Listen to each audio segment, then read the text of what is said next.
NuubCast. Greetings, fellow noobs! Welcome to another NuubCast. This is Blomus, bringing you a 1v1 on Jakur's Plateau between... Nuh-uh, no you didn't. That's so Raven. Tzernix, yes, my good friend Tzernix, hailing from Australia, playing a Masters level Protoss against Raven, Master Zerg. I have casted Raven before. It's been a while, I think, and I'm not sure who he was playing when I casted him. May have been Tzernix, or it might have been Dark Omicron. I'm not sure. But looking forward to seeing these guys battle it out again. It's been a while. Raven, I think when I casted him last, was playing Terran, so this might be the first time I've casted Raven playing Zerg. Or, as is often the case in StarCraft 2, with the way that Battle.net is set up, this might be a completely different Raven, so you never know. All that being said, welcome to NuubCast, where we, our sole purpose is to show you good games that are not played by pros. Every once in a while we do cast a pro game, and usually when that happens I will have my adorable sidekick Stargirl with me. Every once in a while I'll do a solo cast of pro matches, and that is just basically to see if I can, more or less, just practice following action and being able to talk about higher level play. I am not a high level player, so I try not to subject you to what is likely pretty crap casting of pro level stuff. So when I actually do it, I am not a firm believer that you have to be a pro level player to be able to cast pro level games. So, and as you can tell, I mean, I am not, I spent most of my time in gold. I'm actually in silver now because I rarely played last season and my skills are minimal, my mechanics are crap, and I will never, no matter how much I play or how good I get, I'll never get higher than probably platinum, just because my hands aren't fast enough. I do not have the quote-unquote talent innate within me to be a really good StarCraft 2 player. But I love the game. I love to talk about it. I love to think about it and understand strategies and see how they work. So, and I think I do an okay job. But I'm certainly no Artosis, who is freaking amazing and love listening to him cast. I used to not like Artosis when StarCraft 2 first came out. I watched GSL and I would just be so annoyed by Nick and Dan. Like, I thought they were just so annoying. There was so little that I liked about them, and now I'm just completely enamored by them.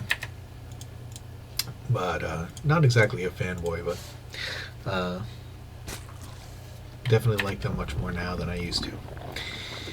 Anyway, obviously we have the Forge Fast Expand going on by Tzernix, and Raven dropping that. I don't know if it was hatch first or what, wasn't really paying attention, so hopefully you were.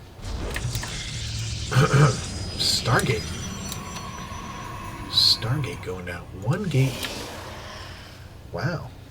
This is a pretty sweet build here. Wait, don't attack. 30 seconds. I think he's joking. Anyway, Taz breaking out the Stargate play. And He's not attacking. He's giving you your 30-second break here, bruh. But it's just 2 zealots, so if you can't stop that, you got bigger problems. Look at that. Getting the pylon down on the low ground so we can warp it on the high ground, but these zealots are not going to make it up there. They're going to die before they get up there.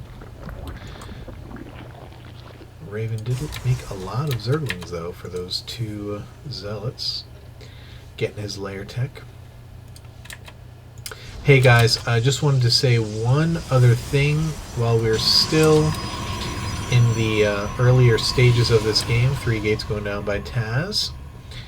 Looks like we're going to have 4 gates and a Stargate making Phoenix. Yeah, one thing I mentioned at the end of the last video, I wanted to say it again real quick here. It is my desire and intention to get a new high quality microphone to record on with by. Ooh, looks like we're gonna have some lings and some air. See if I can watch both of these. Not really much to see there, but the lings up at the 3rd, trying to check things out. And I am not asking for donations or anything. I am asking, though, if you would like to support my endeavor, I would ask that you click through on some of the Google AdSense ads. I mean, they really don't do much. I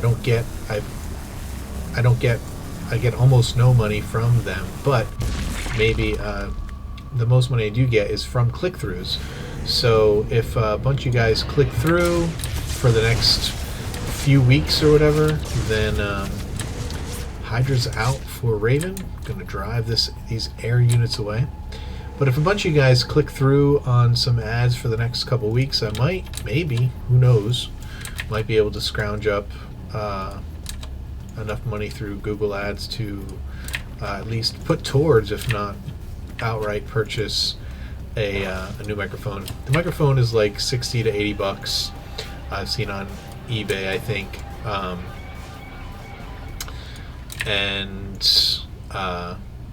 But I don't get, AdSense doesn't pay out unless you have over $100. So, and I don't know how long it would take to get that up. But if you guys want to help me out, click on some of the Google ads that pop up. Go to the YouTube page, the main page, and click on the bigger ads there. Would love to be able to get a new mic with some better quality audio. I mean, I don't consider my current audio to be terrible, but it certainly could be better, particularly when I cast with Stargirl. Enough about that. Raven moving up, going to be attempting to break this wall. He definitely has the units for a break if he focuses his range units on there. Finally, the force field's coming in, and Raven forced to back away. Xeranic's getting a 3rd, and Raven not noticing it. If he had seen that, surely he would have attacked. You see the Phoenix and the Void Ray back here trying to do some more damage, but too many Hydras in Raven's base here. He needs to connect his bases with creep. I mean, he's doing some nice creep spread down here, but if your bases aren't connected, especially right here, it's going to be hard for him. Observer to Xeranic's has an observer over his opponent's army, seeing everything that goes on. This is random, but this is something that would be cool to see more of if you could. And I see what it's for. It's to warp in units to get down here, which is a great idea. He's got the probe up there hiding, giving him vision of the high ground. More harassment happening over here but not too much. That is basically even just flying your units by. You know, lifting up one thing is enough oftentimes to draw your opponent's army back. And it's going to buy time for you to whether to warp in new units, whatever the case may be. So you see Blink going down, Colossus are out for the Xeranex. Where's the Robo? Yep. It does have already Thermal Lance and now getting Observer Speed. That's interesting. Wants to get those observers out there faster. I am not confident of this composition. Got a couple of sentries. That'll be good. That'll be good. No, he's definitely got more than enough here. His Thermal Lance isn't finished, but it's not going to matter. Hydras melt so quick to Colossus fire. I was just concerned about the Stalker count, but Xeranex is actually pretty far ahead here. Changeling checking out the 4th base of Xeranex. 4 base Colossus to 3 base Zerg. It's not going to go well for you. Forgot upgrades. Oh no. Then you'll only be a tiny bit behind. I mean, a tiny bit ahead instead of like woefully ahead. Could you move your observer a bit? He wants to fumble it. Oh, he nailed it too. Look at that. That's funny. It's good practice.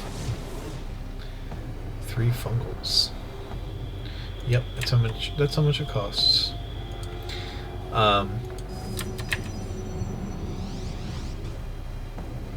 Food count actually, Zerg is catching up here, but he is not catching up in bases. He needs to take a 4th if he wants to hang here, because once Xeranex gets us up and running, I'm not sure I like this building placement. Burrowed Zerglings. He needs the vision. And more Lings coming in to harass. What do we got back here? Just an Overlord. Overseer chilling. Lots of roaches. A couple of Corruptors, not that many. A couple Infestors, not that many. Phoenix are terrible against Corruptors. But if you get them to draw off your army while you attack, that would be pretty sweet, so the Corruptors can't take out the Colossus. Finally, 4th base going down for Raven. He's going to be taking out some Overlords. He could supply block Raven right now if he stopped trying to focus. Corruptor's going to take out all of these all by itself. Yeah, these Phoenixes are pretty much becoming very quickly becoming irrelevant. Now, oh, he's moving out. I was going to say, the probe's going to see this base and he can warp in units over there. Too many Colossus over here. Should be focusing the Corruptors down. Nice storm. Good feedbacks on the Infestors. Losing all the Colossus though. And more Stalkers being warped in though. And he can blink right in, which is what he does. Take down these Corruptors. No Flabrum. I want to blink forward. Oh, didn't have vision. Still could have gone forward. There was no army out there to meet him. Pretty good trade for Xeranex, I think. He still basically has the same lead as he had before the battle, between 10 and 20 food. We check out the units. We have 87 probes to 60 drones. Probably too many probes.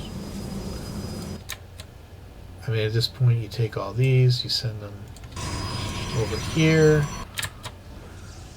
or something. I don't know, 4 bases. Let's see, is he oversaturated here? A little bit oversaturated here. And what's he got here? Fine, but that's about to be mined out.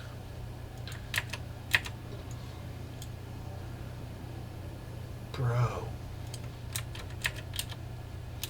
This is obviously a practice game. Obviously it's custom. They obviously know each other.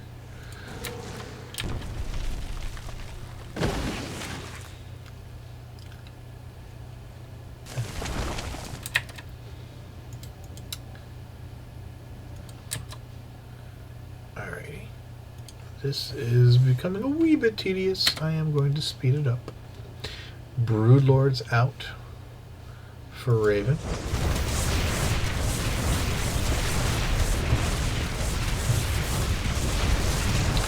Cannons are no matched for broodlings.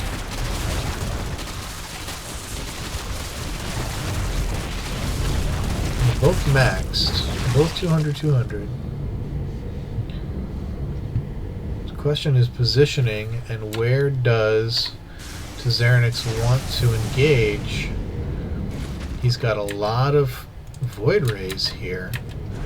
She probably wants to find. I mean, nothing that Raven has is anti-air except for fungal growth. Oh no! Colossus out in the front, not where you want them. Void Ray's taking out the Corruptors very quickly. He wants to get them on the Broodlords and not get fumbled by the Infestors. I'm not sure why Tizernix is pulling back. He really... There you go.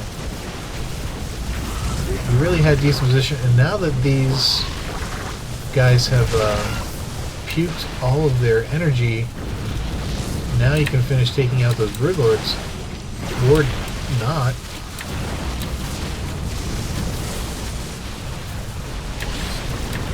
Hydra's getting in the fight and be taken down. Trying to take down some of the blood rates. But now the Infestors are mostly out of energy. Few infested Terrans, and the Blink is going to relieve them of their life as well. Corruptors taking out some Void Rays.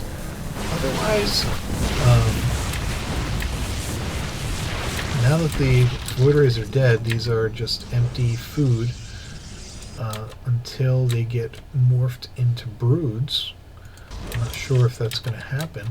Just do it right over here. But he doesn't really have the gas for it. 150 gas, and so he basically could morph one. More Corruptors, more Roaches, more Hydras. And we all know what Roach Hydra Corruptor can do against Colossus Stalker. Sadly, nothing. Sadly for Raven. Good for Tizernix. Starting to lose my voice already. I don't know why I'm surprised it is almost 3 o'clock in the morning. And I'm an old man and tired now at odd hours. So weird. Tizernix utilizing the blink function on these stalkers and blunking them back. And the mortal in the mix too. Oh, nice fungal. It's like a ninja fungal. I ninja and then I run away. I ninja fungal you and then I run away. Didn't remake the Nexus here, which he could do. He's got the money to do. He's making a bunch of Archons. Always love making Archons. Always a good idea. With all this extra money, he's making cannons, which I can get behind. I wouldn't mind seeing him make some zealots, just for tankage, for More of his units, and now with the mothership. What is he killing that robot? Oh, because he couldn't get the immortal out, I see. Nidus in your not-so-name. Looking to take down his fourth. He does warp in zealots here, which is a strange decision. Warp in zealots against roaches. I don't like that idea. Another Nidus has a low round, but very quickly killed by cannons. And all those zealots that he worked in are dead. Roaches burrow. And the other Nidus network killed. Army moving out now. We are almost remaxed here, 195 to 199. And I think we're going to have the final battle here soon. Lots of Archons. It looks like Tazernix wants to try the Archon Toilet. The Archon Toilet. But it's going to be hard. There's a lot of cannons over there. If Tazernix was wise, he would just totally use those cannons as an anvil to ram his hammer on and get his units out. But it looks like are they stuck? Where all his stalkers are back here waiting for those roaches to pop up. Oh no! He did. No! Oh no. Huge Archon toilet. And all his units are invisible, so but there is a big funnel on the mothership. But all that army is dead. Holy cow. Holy frijoles. But look at that. It doesn't even matter. He better put production down. Instantly warping in like 40 roaches, so it's actually not even behind that much in army count. Blinking in tons of roaches, exactly what you need, what you want against this composition. Although I guess Archons are pretty good against roaches, as are Immortals shooting from behind. That's a nice, man. Archon Immortal. That's some serious, serious crap. Apparently you both spent the game neglecting upgrades. But you had better upgrades than... No, you didn't. I think it was 333. Yeesh.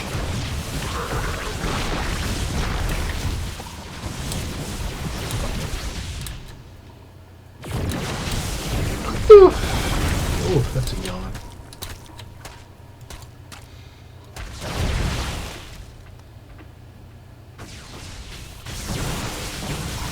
Oops.